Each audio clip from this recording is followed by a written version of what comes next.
Hello, so today I'm going to be looking at some data on premium bonds, specifically comparing or exploring if there's a relationship to the amount that people win on average to the amount that those people hold on average. So in layman terms, I just want to know if I hold more within my premium bond account, am I going to drastically increase my amount of winnings that I could potentially get?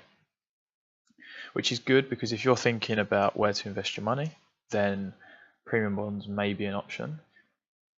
And if you currently have money within a premium bond account, then you may think, is it worthwhile? Is it doing me any good? Now, I'm not a financial advisor, so I'm not going to be giving you any financial advice. I just explore data sets. So I just want to go through 3 points which I've kind of found within this data. So to start, just explaining what we're looking at. So this is the average amount held along this axis, and then the shade of the blue is how much they this is the average amount won along this axis, and then the shade of the blue is the average amount held.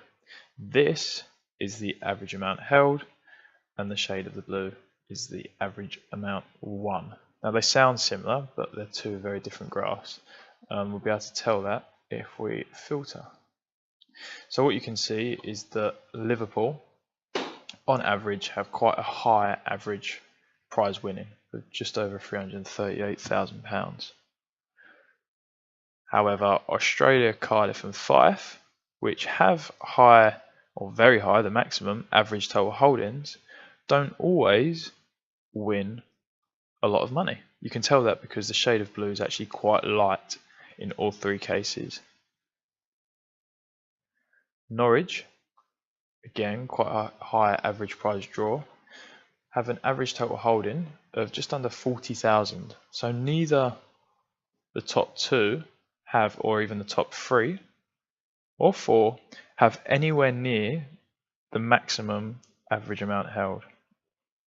Now the word average is quite important in this case, because what this data is not telling us is whether the winners that won within this pool of money won, say, the million or just 10,000 or whatever else. So it's important to just take it with a pinch of salt, so to speak. However, it is interesting that just because you have a high total held does not mean that you're going to have an average high total winning. So you can see that all these I'm flicking through, they're all light blue in shade, apart from when it comes down to Norwich. And obviously Norwich holds on average a lot less than Australia, Cardiff or Fife.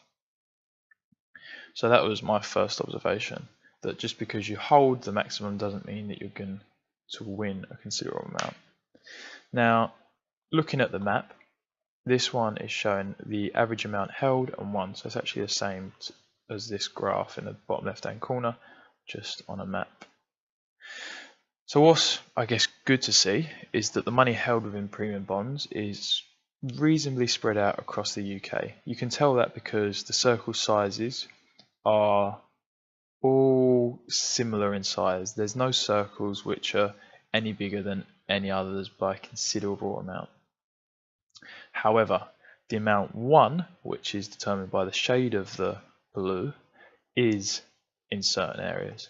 So you can see instantly that Norwich, which rank quite highly on the average amount won, is obviously a darker blue. You can see that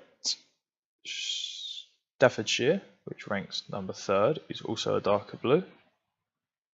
Liverpool, I think, is in among a cluster. So yeah, they're also a darker blue. So that's telling us that just because the money that is held within premium bonds may be spread out across the UK, doesn't necessarily mean that the winnings are going to be spread out across the UK. So obviously the premium bonds is a lottery, it is at luck, and it is by random.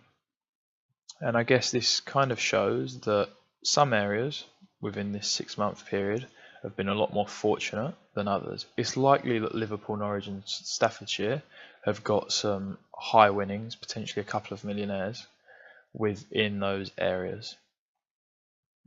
So I guess if you really want to increase your odds, if you was to base the decision purely off of this data set, then you'd obviously move to Liverpool and invest around 30,000 into premium bonds.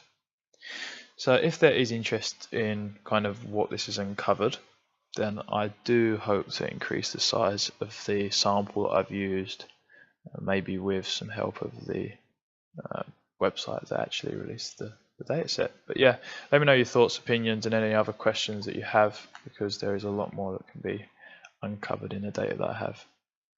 Thank you.